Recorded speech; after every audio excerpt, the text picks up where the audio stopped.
أعوذ بالله من الشيطان الرجيم. بسم الله الرحمن الرحيم.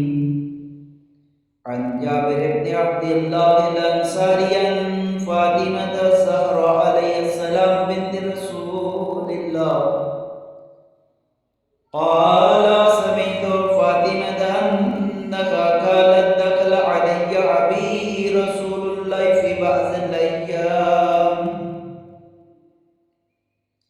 وقال السلام عليك يا فاطمة فقلت عليك السلام. قال إني أجد في بدني ضعفا فقلت له إذك بالله يا أبتاه أو من الزهر. وقال يا فاطمة ائتيني بالكساء اليماني فغطيني به فأتيته بالكساء اليماني فغطيته به وسرت أنظر إليه وإذا وجهه يتلوله كأنه البدر في ليلة تمامه وكماله. وما كانت إلا ساعة وإذا بولدي الله السلام قد أقبل وقال السلام عليك يا أمه فقلت عليك السلام يا قرة عين وثمرات فؤاد. فقال يا أمه إني أشم عندك رائحة طيبة كأنها رائحة جدي رسول الله. فقلتنا منا جدك تحت الكساء فأقبل الحسن والكساء وقال السلام عليك يا جده يا رسول الله لي أن أدخل معك تحت الكساء. وقال عليك السلام يا ولدي ويا صاحب هذه قد أذنت لك. فدخل معه تحت الكساء.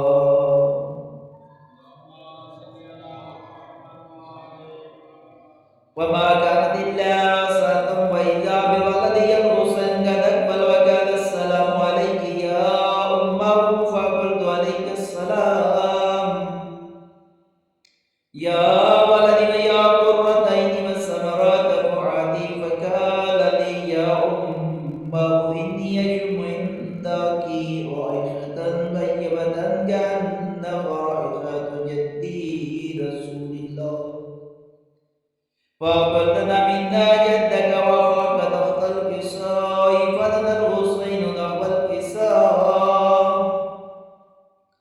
وقال السلام عليك يا جده والسلام عليك يا من اختاره الله لي أن أكون معكما تحت الكساء.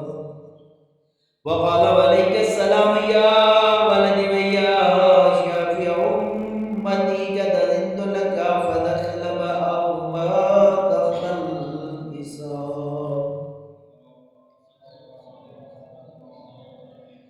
وأقبل عند ذلك أبو الحسن علي بن أبي طالب وقال السلام عليك يا بنت رسول الله. فقلت عليك السلام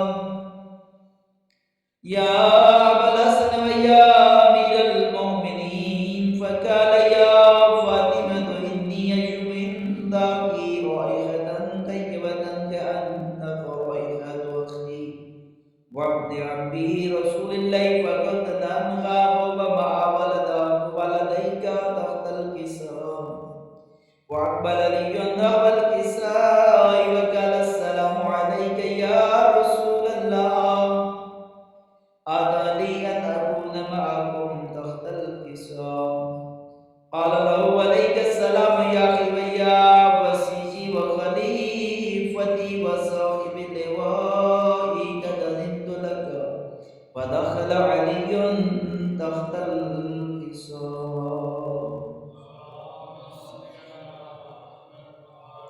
ثم أتيتنا والكساء وقلت السلام عليك يا أبتاه يا رسول الله لي أن أكون معكم تحت الكساء.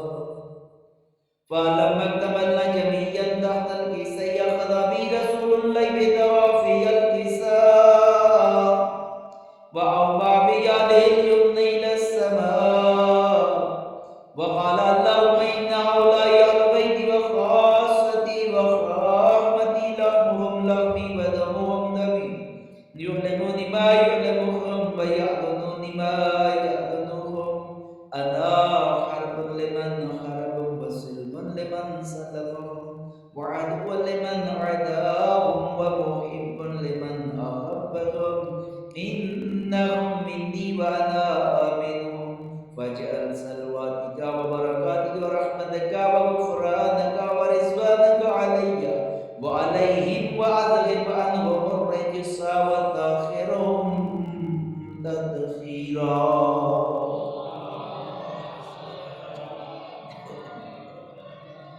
وقال الله عز وجل يا ملائكتي يا سكان السماوات إني ما خلقت السماء مبنية ولا أرضا مدنيا ولا قمرا منيرا ولا شمسا مضية ولا فلك يدور ولا بحر يجري ولا فلك يسري إلا في محبة هؤلاء الخمسة الذين هم تحت الكساء. وقال الأمين جبرائيل يا رب ومن تحت الكساء.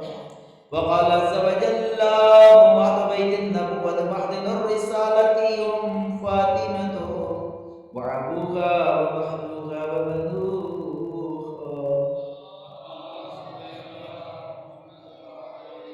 وقال جبرائيل يا رب ائذن أن أهبط إلى الأرض لأكون معهم سادسا. وقال قد أذنت لك فهبط الأمين جبرائيل وقال السلام عليك يا رسول الله يا رسول الله العلي الأعلى يقرئك السلام ويخصك بالتحية والإكرام ويقول لك وعزتي وجلالي إني ما خلقت السماء مبنية ولا أرضا مدخية ولا قمرا منيرا ولا شمس مضية ولا فلك يدور ولا بحر يجري ولا فلك يسري إلا لأجلكم ومحبتكم وقد أذن لي أن أدخل معكم فأذن لي يا رسول الله. وقال رسول الله عليه السلام يا أمين وحي الله إنه نعم قد أذنت لك فدخل جبرائيل معنا تحت الكساء.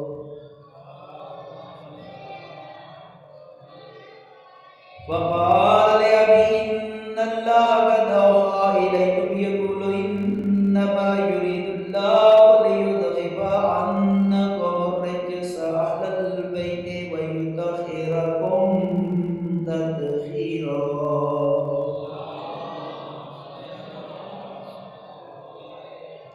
وقال علي بن أبي يا رسول الله أخبرني ما لجلوسنا هذا تحت الكساء من الفضل عند الله.